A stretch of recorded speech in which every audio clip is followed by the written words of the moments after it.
একটা বিষয় সবচেয়ে বেশি পরিষ্কার হওয়া দরকার, এই আইনটার অপব্যবহার এবং আমাদের রাজনৈতিকভাবে আমরা যারা ময়দানে আছি তাদের বিরুদ্ধে যাতে এটা ব্যবহৃত না হয়। মাননীয় স্পিকার, আপনাকে অসংখ্য ধন্যবাদ। আসলে আমাদের সাইবার সুরক্ষা আইন, এটার ব্যাপারে আমাদের সবার অভিজ্ঞতা রয়েছে।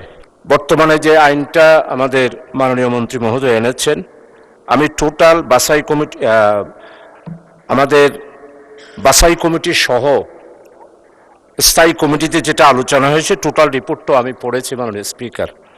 এখানে একটা বিষয় সবচেয়ে বেশি পরিষ্কার হওয়া দরকার, এই আইনটার অপব্যবহার বিগত সরকারের আমলে যেভাবে হয়েছে মাননীয় স্পিকার, কলেজ পড়ুয়া, ইউনিভার্সিটি যারাই তখন সরকারের বিরুদ্ধে কোনো কিছু কথা বলেছে, তখনই এই সাইবার আইন দিয়ে প্রত্যেকটা জেলখানায় আমরা দেখেছি, স্কুল কলেজ এমনকি রাজনৈতিক নেতা কর্মীদেরকেও হ্যারাসমেন্ট করা হয়েছে।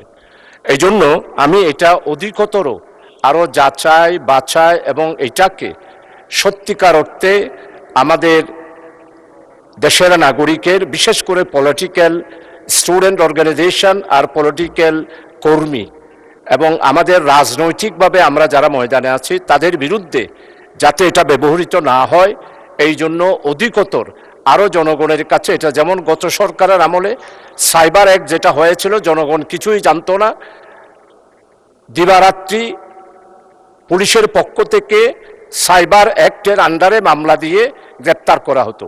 মানে স্পিকার, এইখানে অনেক কিছু বাছাই কমিটিতে এগুলির ব্যাপারে দৃষ্টি দেওয়া হয়েছে, তারপরেও আমি মনে করি এটাকে আরও অধিকতর, এটাকে ইফেক্টিভ। কারণ হচ্ছে, আমি যেমন গতকাল বাজেট বক্তৃতায় শুধুমাত্র একজন ব্যক্তির নাম উল্লেখ করেছি, আপনি বোধহয় ফেসবুকে দেখতেছেন কি অবস্থা, যে আমি যেন দক্ষিণ চট্টগ্রামে যেতে না পারি, সেই জন্য যেই অবস্থা যেইভাবে ব্যবহার করা হচ্ছে ফেসবুকে, এই জন্য। ধন্যবাদ মাননীয় সদস্য।